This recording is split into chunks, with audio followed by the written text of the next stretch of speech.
Bueno, la semana pasada iniciamos una serie acerca del pecado y también la intervención divina a favor de los hombres para que precisamente podamos vencer al pecado. El mensaje anterior hablé acerca de la trampa del pecado, ilustrando con la historia de David y Betsabé y cómo muchas veces el hombre tiene esa idea, considera, cree que puede manejar las consecuencias, las circunstancias que conlleva el pecado. Y hablé también de la conciencia, de la obra del Espíritu Santo, cómo nos redarguye, cómo nos convence de pecado y de justicia. También hablé de la importancia, enfaticé mucho en esto, del arrepentimiento, de poder arrepentirnos de nuestros pecados para ser verdaderamente libres. Sin embargo, por más que muchas veces hemos experimentado el arrepentimiento de nuestros pecados, ¿no te ha pasado, por lo menos a mí sí, que reincidís en ese mismo pecado? A veces paradójicamente hasta en el mismo día decís, pucha, qué duro, qué poco me duró el arrepentimiento, ¿no? Y esto sucede también porque luchamos con tentaciones, luchamos con pasiones en nuestra carne y muchas veces también tenemos falta de fortaleza espiritualmente. Es por eso que reincidimos en el pecado.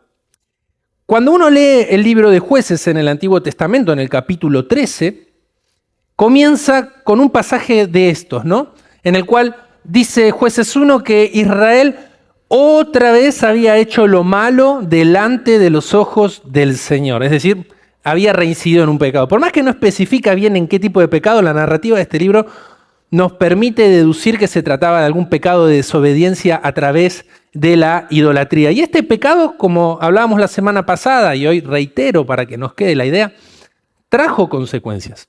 El pecado siempre trae consecuencias. Que Dios nos perdone de nuestro pecado, de nuestra maldad, no es equivalente a que se levanten las consecuencias de nuestras transgresiones a la voluntad del Señor.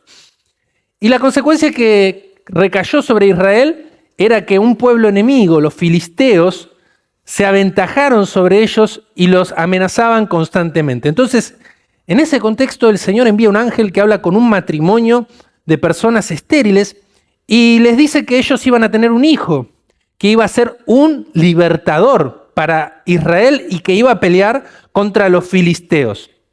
Leo Jueces, capítulo 13, versos 3 al 5. El ángel del Señor se apareció a ella, a la futura madre de este niño, y le dijo, eres estéril y no tienes hijos, pero vas a concebir y tendrás un hijo.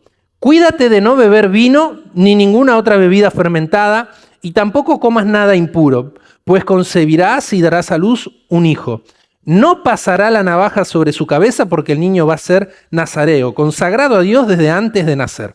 Él comenzará a librar a Israel del poder de los filisteos, de un pueblo enemigo. Me encanta porque en la Biblia no se le escapa nada. Dice, comenzará a liberar al pueblo de Dios. Sansón fue escogido para un propósito bien claro, que era liberar a los israelitas de la opresión de los filisteos. Dios lo dotó de una fuerza sobrenatural, era un Terminator de la época. Todos nos imaginamos que es súper musculoso, gigantón. Yo lo construyo así en mi imaginación, pero tal vez era un tipo menudito con fuerza sobrenatural y ya. El asunto es que había sido apartado por Dios, es decir, lo consagró, por eso este voto de nazareo, para que él tenga un fin exclusivo, es decir, una misión en la vida, un propósito, un llamamiento. Pelear contra los filisteos para liberar a los israelitas de este pueblo enemigo que constantemente los volvía locos, los saqueaba. En fin, la cuestión es que la forma de vida que tuvo Sansón, y es decir, la cantidad de pecados en los que él recaía y cómo estos pecados lo iban a él atando, puso en riesgo esa misión, ese propósito con el cual el Señor lo había enviado a este mundo. Vamos a aprender a través de la vida de Sansón cómo las ataduras del pecado también nos llevan muchas veces a frustrar el propósito de Dios para nuestra vida, la identidad que nosotros tenemos en Cristo, pero también vamos a aprender cómo Cristo Jesús, Él nos ha libertado del pecado, Él nos ha libertado de las ataduras del pecado y es en Él, por su gracia y por su perdón, que nosotros podemos alcanzar la verdadera libertad del pecado. Amén. Acompáñenme en esta oración, demos gracias a Dios por estar una vez más en su casa. Gracias, Padre, te damos por esta hermosa oportunidad de una vez más venir todos juntos a hacer iglesia. Gracias por tu presencia en cada uno de nosotros. Gracias porque esa presencia se siente más fuerte cuando estamos unidos, adorándote, sedientos de tu palabra, anhelando un encuentro, Señor, con tu gloria. Te pedimos que así sea en este día. Te pedimos que tu Espíritu Santo, Señor, nos llene en esta hora para poder entender con revelación, con entendimiento, con dirección tu palabra, para que sea, Señor, dirigida a nuestro corazón y a nuestra mente para entender cada uno de nosotros y también todos nosotros como cuerpo, qué es lo que tú quieres hablarnos en esta tarde. Quita, Espíritu Santo, como siempre te pedimos, todo pensamiento y todo elemento de distracción. En esta hora callamos toda voz de condenación, toda voz de culpa y entregamos nuestra vida por completo, deseando y permitiendo, Señor, que tu Espíritu Santo hable a cada uno de nosotros. Yo te doy autoridad para que solamente tú hables a tu iglesia y te pido que seamos una buena tierra para la semilla de tu palabra. En el nombre de Jesús oramos. Amén y amén. Una atadura de pecado es muy diferente a un pecado que se puede cometer de manera ocasional y circunstancial. Todos pecamos, pero una atadura de pecado es estar sometido de manera recurrente y persistente a un mismo pecado que cuando pasa el tiempo hasta puede devenir en un tipo de patrón de conducta que lo que hace es mantenernos en ese tipo de pecado de manera sistemática y pareciera muchas veces que es imposible liberarnos de ese pecado. Voy a ilustrar con la prédica de la semana pasada y la prédica del día de hoy la diferencia entre el pecado y las ataduras de pecado. David, la semana pasada lo veíamos, él cometió un pecado terrible, gravísimo con Betsabé. Él cometió otro pecado atentando y finalizando la vida de Urías. Él cometió otro pecado queriendo esconder su transgresión cuando lo vino a buscar el profeta Natán. Todos estos pecados produjeron en él un quebranto, un arrepentimiento tan grande que esos pecados no se convirtieron en un patrón de conducta en la vida de David. Él se arrepintió y cambió. Su corazón se transformó. En cambio, cuando vemos la vida de Sansón, nos encontramos con que era un tipo que codiciaba mucho a las mujeres. Ahora, como adicional a esto, codiciaba a las mujeres filisteas o las que se relacionaban con los filisteos, cuando él había venido con el propósito de eliminar al pueblo filisteo para que el pueblo de Israel sea liberado. Como corrobora esta historia, las tentaciones pueden ser una gran puerta de entrada a las ataduras de pecado. Muchas veces son las tentaciones las que abren la puerta al pecado que luego con el tiempo nos ata. Cuando hablo de puertas abiertas o de abrir la puerta al pecado, me refiero a cuando nosotros, sin oponer una resistencia verdadera, dejamos que el pecado entre en nuestra vida y entregamos, es decir, dejamos expuesta nuestra relación con Dios y nuestro propósito. Esto es precisamente lo que le sucedía a Sansón. Y sucede por transgredir los valores espirituales que nosotros tenemos como hijos de Dios, por las debilidades del carácter o muchas veces ceder a los deseos y las pasiones de nuestra carne. Sansón, por ejemplo, era constantemente seducido a repetir esto que estaba mal, a llegarse, a acercarse, a tener relaciones sexuales con mujeres de otro pueblo, lo cual antes el Señor condenaba. Bueno, el yugo desigual sigue siendo un tema. Pero en este momento era, podríamos decir, alevoso porque hasta se allegaba a mujeres prostitutas entre los filisteos. Y Sansón, vez tras vez, era seducido a cometer el mismo pecado. Al menos 3 veces la Biblia habla de relaciones que Sansón tenía con mujeres filisteas. Y muchas veces cuando algo a nosotros nos seduce también a hacer lo que está mal, por más que sabemos que es para peor, porque muchas veces sabemos que es para peor, antes de hacer eso que ya nos ha pagado mal, vamos seducidos a hacerlo una vez más. Cuando nosotros estamos atravesando esta circunstancia, es muy probable que estemos experimentando ataduras de pecado. Siempre que el diablo nos seduce a hacer aquello que no nos edifica, que no nos bendice, que en el fondo no lo deseamos, pero que satisface algo que no es nuestro espíritu ni el espíritu de Dios, eso es una atadura de pecado. Y detrás de eso siempre está el enemigo. El que te seduce a hacer lo que va en contra de la voluntad de Dios es el enemigo. Dice la palabra en Jueces 16, versos 4 y 5, que pasado algún tiempo Sansón se enamoró de una mujer del valle de Sorek, que se llamaba Dalila. Los gobernantes de los filisteos fueron a verla y le dijeron: sedúcelo para que te revele el secreto de su tremenda fuerza y cómo podemos vencerlo, de modo que lo atemos y lo tengamos sometido. Más literal, esto de las ataduras no puede ser. Dice, de modo que lo atemos y lo tengamos sometido. Eso es lo que el enemigo quiere hacer con vos. Atarte al pecado y someterte. El pecado que ató a Sansón lo llevó a un punto que nunca imaginó. Esta mujer, Dalila, lo fue manipulando día tras día hasta que él terminó confesando el secreto de su debilidad o de su fortaleza, podríamos decir. Jueces 16, versos 16 y 17 dice que día tras día lo estuvo fastidiando hasta que Sansón se hartó de tanta insistencia.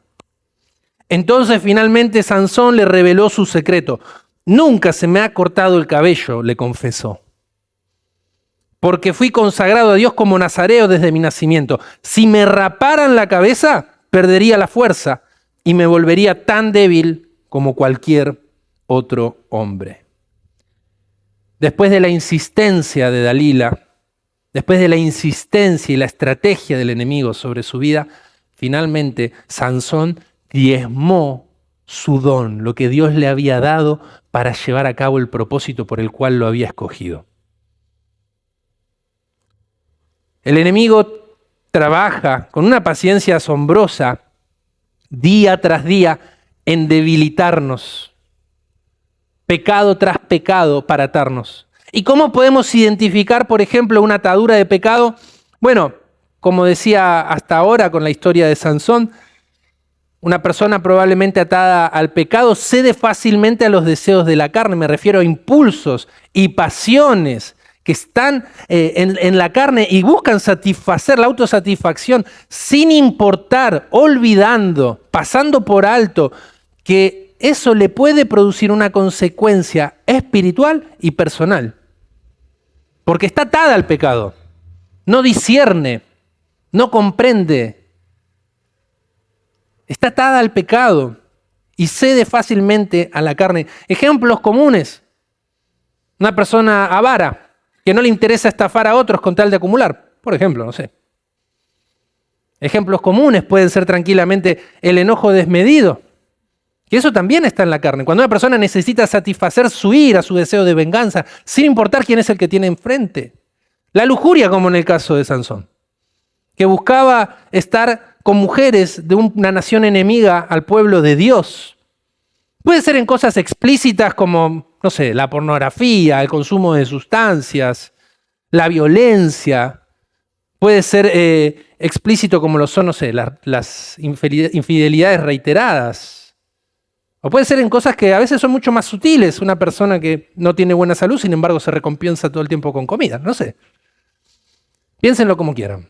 Pero satisfacer la carne, ceder fácilmente a los deseos de la carne, es una forma de estar atado al pecado. Otra es ocultando los pecados. Hay una tendencia humana a que cuando se comete un pecado, lo primero que se intenta es ocultarlo. Fíjense qué pasó con Caín después de que mató a su hermano. Intentó ocultar esa acción del Señor. ¿Qué pasó con Saúl cuando se quedó con el botín de los amalecitas? Vino el profeta Samuel y trató de pasar por alto. Si pasa, pasa, dijo Saúl. ¿Qué pasó incluso con Ananías y Zafira cuando se quedaron con las ganancias e intentaron engañar a los apóstoles? Es una tendencia muy humana que yo creo que el peor error, que sobre todo es tan deshonesto como ingenuo, es considerar, o mejor dicho, tener en desmérito la omnisciencia de Dios, la justicia de Dios y sobre todas las cosas, cuando se trata de un hijo de Dios, el sentir de nuestro Dios, lo que está en su corazón por nosotros. También una forma de identificar las ataduras de pecado es cuando las personas empiezan a aislarse de los demás. Muchas personas que están atadas al pecado se empiezan a aislar. Y cuando me refiero a aislarse de los demás, en especial del cuerpo de Cristo. Ahora ese cuerpo tiene que ofrecer algo bueno, ¿verdad? Pero más allá de eso, se empiezan a aislar. Pongo casos también que encontramos en la palabra de Dios. Moisés mató a un egipcio. ¿Y a dónde fue? Al desierto. 40 años recluido por una atadura de culpa. Un caso que es realmente extraordinario. Jonás llegó al punto de quedar tan aislado que se fue al vientre de un gran pez. Mirá que si te podrás aislar cuando el pecado te ata, ¿no? Todo por desobediencia, por no hacer aquello que Dios le estaba mandando hacer. Eso es lo que el pecado busca, aislarnos del pueblo de Dios y por ende de nuestro llamamiento. Es impresionante cómo el pecado puede velar la vida, aún de una persona que tiene el Espíritu Santo. Es impresionante. Hace un tiempo atrás escuché una historia acerca del primer esclavo africano. No sé si es verídica, pero que me viene al pelo para este mensaje, me viene al pelo. Dice que los primeros esclavistas que llegaron a África, al llegar a este continente, se encontraron con una gran tribu. Y decidieron llevarse al hombre más fuerte, mejor preparado, más inteligente, más saludable. Así que se llevaron al rey o al jefe de esa tribu, prometiéndole que cuando lo lleven iba a conocer un nuevo mundo. Este hombre no sabía que lo que le esperaba era la esclavitud en el viejo continente. Mientras este jefe de la tribu, mientras este rey pasaba sus años de esclavismo, les dijo: llévenme de vuelta a mi tierra, denme de vuelta la posibilidad de ser libre y yo le voy a dar a 10 de mis más fuertes hombres. Los esclavistas, ni lentos ni perezosos, dijeron ok, volvieron con y se llevaron a 10 de los mejores hombres. El asunto es que vez tras vez estos barcos iban a buscar a más personas y el rey tenía que seguir entregando de lo suyo. Y llegó un punto que los barcos tenían que llevarse niños, mujeres, ancianos, porque ya no quedaba nadie. Hasta que el último barco finalmente subió a ese rey y terminó siendo un esclavo más. El pecado opera así: el hombre cree que puede ser de alguna manera rey de su propio destino y sobrellevar las consecuencias de sus acciones, aunque en realidad se está esclavizando día a día. Las ataduras de pecado funcionan exactamente de esta manera. Así es como cada una de las personas que es sometida a una atadura de pecado negocia día a día, progresivamente, su libertad emocional y espiritual, sin saber si el próximo barco que va a zarpar es el último. Así de peligroso. El pecado nos hace perder la visión, nos vela a extremos que son ridículos. Muchas veces son ridículos. Porque detrás de una persona atada al pecado hay una persona criteriosa, a la cual Dios le habla y oye. Sin embargo, está atada al pecado. Ridículo, por ejemplo, es lo que le pasó a Sansón. Antes de que confiese finalmente cuál era el secreto de su fortaleza, dice la palabra de Dios que toleró varias veces a Dalila preguntándole qué tenía que hacer para que él pierda la fortaleza. Ya la pregunta te tendría que hacer ruido, Sansón. Pero se quedaba ahí apoltronado porque había algo en Dalila que le gustaba mucho. No voy a decir qué. Y dice que, por ejemplo, una vez Dalila le preguntó: ¿qué es lo que podemos hacer? ¿Qué es lo que hay que hacer para que pierdas la fortaleza? Todavía no había echado que estaba con los filisteos. y le dijo, bueno, me tenés que atar con 7 mimbres. Y adivina cómo despertó Sansón. Con 7 mimbres. Pero no funcionó. Después la volvió a engañar, le dijo, no, en realidad me tienen que atar con cuerdas nuevas. ¿Y cómo se despertó Sansón? Con cuerditas recién estrenadas encima. Volvió a preguntarle Dalila. Y le dijo, no, en realidad tendrían que trenzar mi pelo, enlazarlo a una tela y estacarlo. Y ahí se despertó Sansón con una tienda de campaña en la cabeza. Dormía bien, eso seguro. Dormía bárbaro. Porque para que te hagan todo eso y no te despiertes, hermano, hasta que vienen los filisteos. Ahora, te van a decirle, Sansón, ¿qué parte no te das cuenta? ¿Qué parte no te das cuenta de que estás durmiendo con el enemigo? ¿Qué parte no nos damos cuenta de que ese pecado nos está maldiciendo? ¿Qué parte no nos damos cuenta? ¿Por qué no tomamos una acción en consecuencia?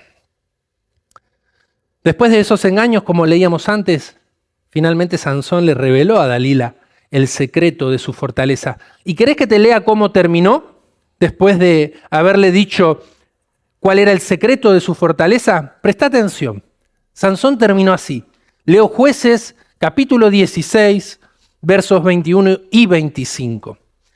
Entonces los filisteos lo capturaron, le sacaron los ojos y lo llevaron a Gaza, donde lo ataron con cadenas de bronce y lo pusieron a girar el molino de la cárcel.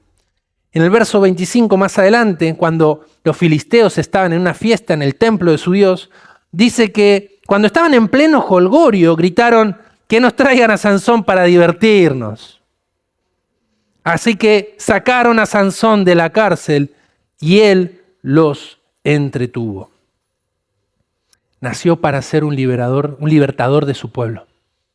Dios lo había dotado con la fortaleza, le había dado los dones necesarios para llevar a cabo un propósito asignado por el Señor. Y una atadura hizo que en vez de ser el libertador de los filisteos, sea el bufón de los filisteos. Literal. Esto es lo que la Biblia nos cuenta. Hermano, esos pecados interminables se están llevando puesta tu relación con Dios y lo que sigue es tu propósito, tu llamamiento. Lo que sigue es eso. Sansón perdió los ojos porque apenas los tenía para ver y no es lo mismo que mirar. Hay personas que ven su pecado, un pecado que reinciden, pero no miran a dónde los está llevando su pecado. Y este era el caso de Sansón, que incluso había pasado advertencias de su propia familia acerca de lo que estaba él haciendo. Lo bueno es que Dios nos ha provisto de medios para la liberación del pecado y sus ataduras. ¿Amén? Para romper con las ataduras del pecado, nosotros tenemos que hacer, como dice Colosenses 3:2, centrar nuestra atención en las cosas del cielo, no en las de la tierra. Voy a enumerar algunos medios de liberación que Dios nos ha provisto a todos nosotros, a sus hijos, que no serán para nada seguramente nuevos para muchos de ustedes, pero también eso es lo paradójico, aún sabiendo, ¿no?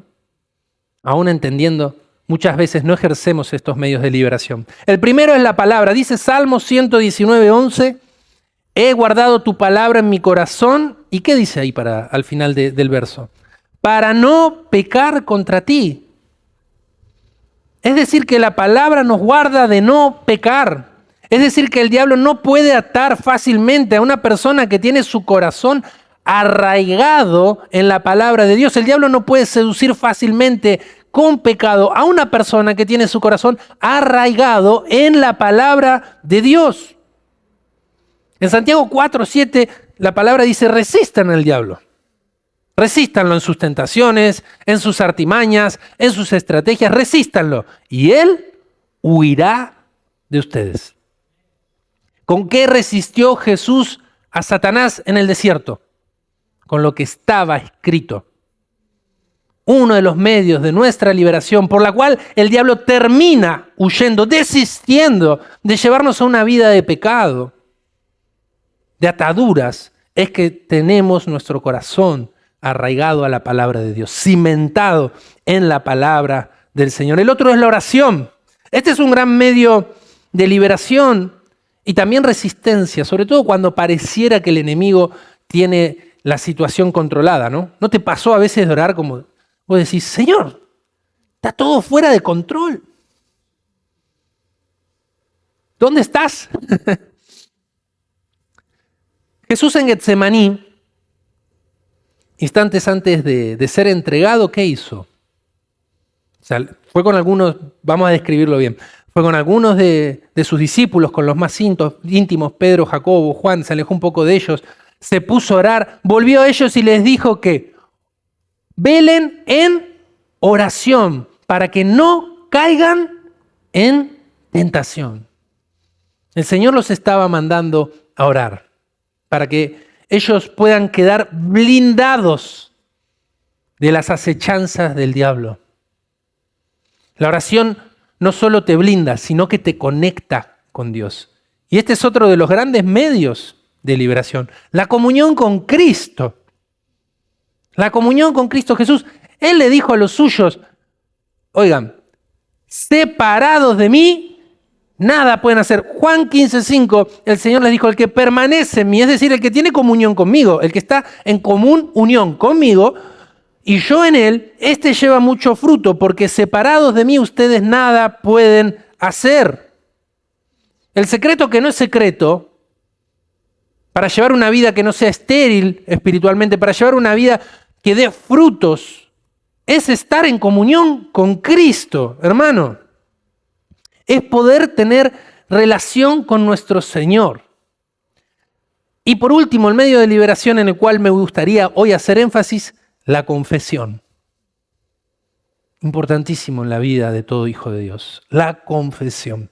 La semana pasada enfaticé en el arrepentimiento, hoy en la confesión. El Salmo 38 es un salmo de lamento y ahí uno lee que David reconoce el dolor extremo al que su pecado lo pujó, lo llevó, lo arrastró.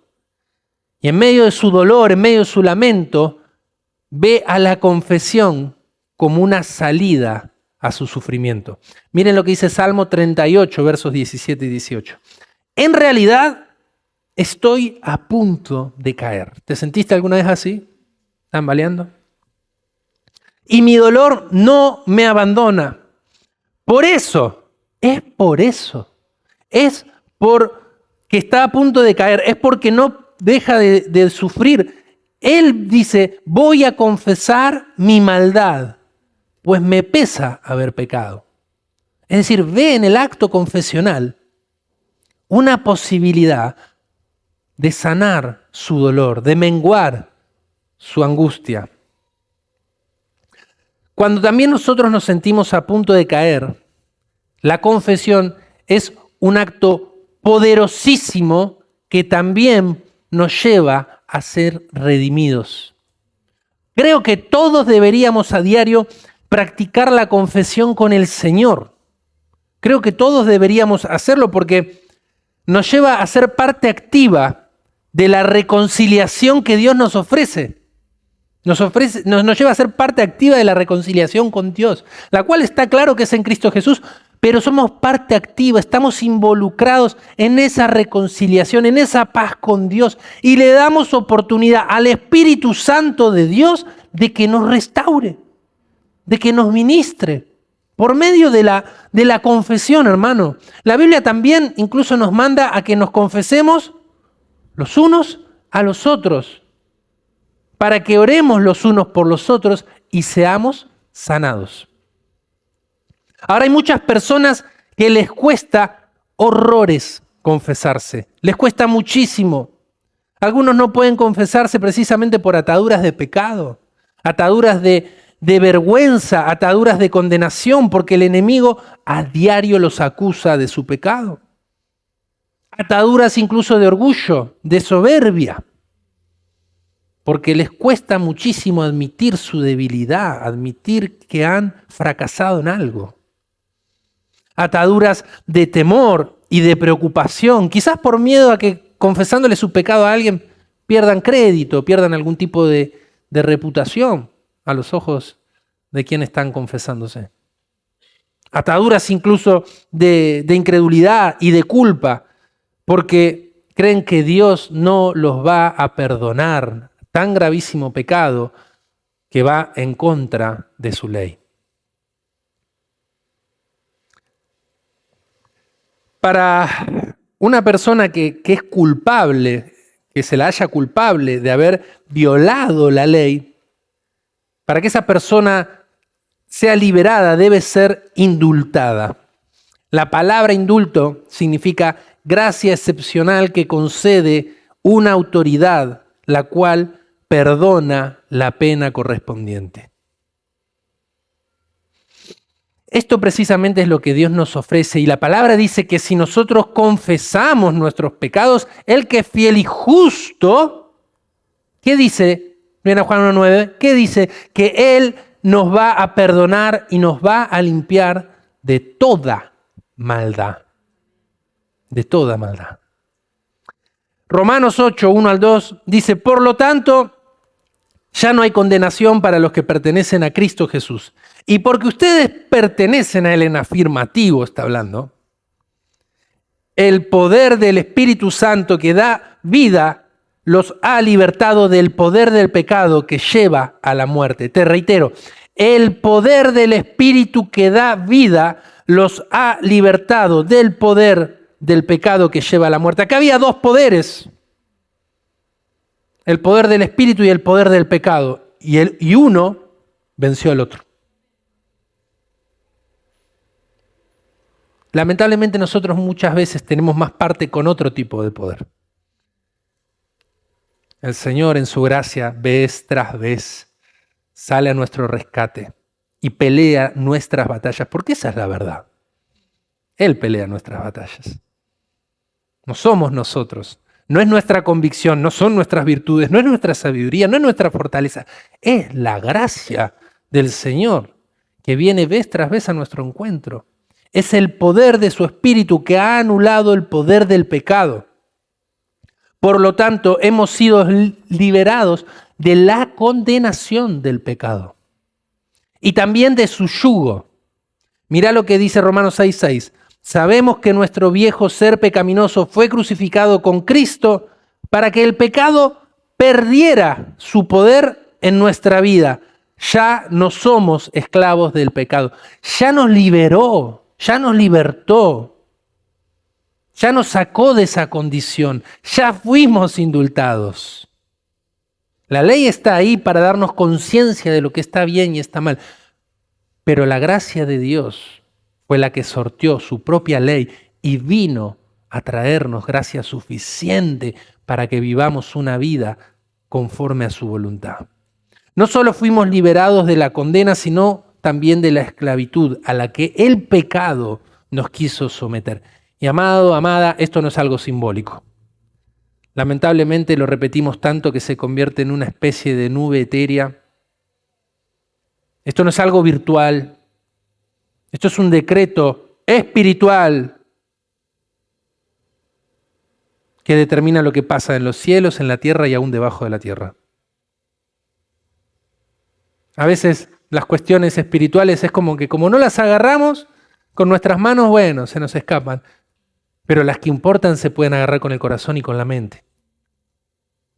Esta es una. Apropiate de la libertad que tenés en Cristo Jesús. Él se llevó cautiva la cautividad para que vos y yo seamos libres en Él. Ahora el yugo que llevamos es fácil y ligero. No significa que no va a haber problemas. Significa que en Jesucristo va a haber gracia suficiente para hacerle frente a cualquier pecado que te quiera atar y someter. Amén. Vamos a ponernos de pie. Y le pido a la banda que venga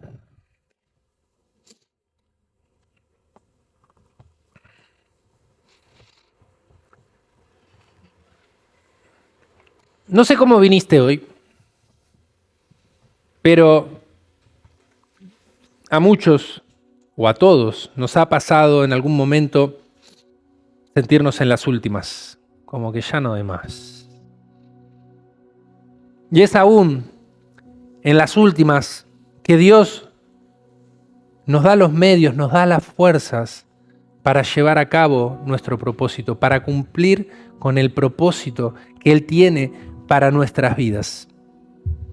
¿Sabes cómo estaba el último día de su existencia Sansón? Ciego, herido, humillado, esclavizado, débil. No tenía más esa fortaleza que el Señor le había dado. Sin embargo, Él hizo algo muy poderoso. Clamó. Clamó. Y le dijo, oh Señor, acuérdate de mí. Acuérdate de mí.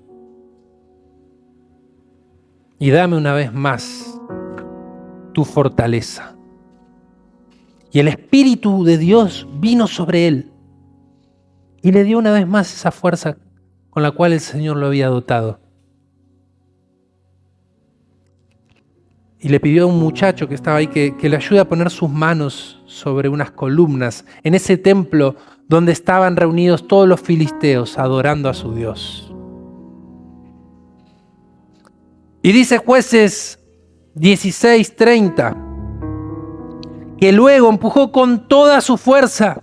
Entonces el templo se vino abajo y mira quiénes había ahí adentro, sobre los gobernantes y sobre toda la gente que estaba allí. Fueron muchos más los que Sansón mató al morir, al sacrificarse a sí mismo, que los que había matado mientras vivía. Fueron muchos más de los filisteos los que se llevó en un momento de debilidad, en un momento de sentirse y estar esclavizado ante su enemigo. Fueron muchos más los que se llevó en ese momento de extrema debilidad que durante toda su vida, donde él creía que tenía todo controlado, donde él convivía con el pecado, porque clamó. Tal vez te sentís que estás débil, tal vez te sentís que estás en las últimas, tal vez te sentís fuera del propósito y de la voluntad de Dios, pero esta historia nos enseña que aunque caigamos en profundos pecados y estemos atados en ellos, en Dios siempre habrá posibilidades de redención, de cumplir aquello para lo cual fuimos creados, de llevar a cabo la voluntad de Dios en nuestras vidas. Vemos la vida de Sansón, pero miremos a Cristo. Aprendemos de Sansón, pero nos identificamos con Cristo. Es interesante, ambos fueron anunciados antes de nacer. Ambos llegaron a este mundo con una misión dada por Dios. Ambos sabían lo que era tener una fortaleza espiritual que nadie más tenía. Ambos sabían lo que era el dolor de la traición. Ambos sabían lo que era terminar su vida terrena en sacrificio. Pero solo uno vivió una vida perfecta y sin mancha y sin pecado. Cristo Jesús, nuestro estandarte, nuestra bandera, nuestro Señor, nuestro Salvador, nuestro Redentor. Él nos ha dado todas las promesas que el Padre puso sobre Él y nos ha heredado incluso aún su victoria para que nosotros podamos vivir una vida libre de pecado. ¿Lo crees? Ahí donde estás, cerrá tus ojos. Solo contemplando la belleza de la santidad de Cristo Jesús, podemos ser atraídos a una vida de santidad. No con recetas, no con fórmulas, no con principios que satisfacen la lógica humana, solo adorando, solo mirando a Cristo Jesús, solo admitiendo la libertad que Él vino a traerle a todos los que estaban cautivos, a los que eran oprimidos, entendiendo la grandeza, la magnitud de su gran amor. Solo así nosotros podemos ser liberados del pecado y de toda atadura.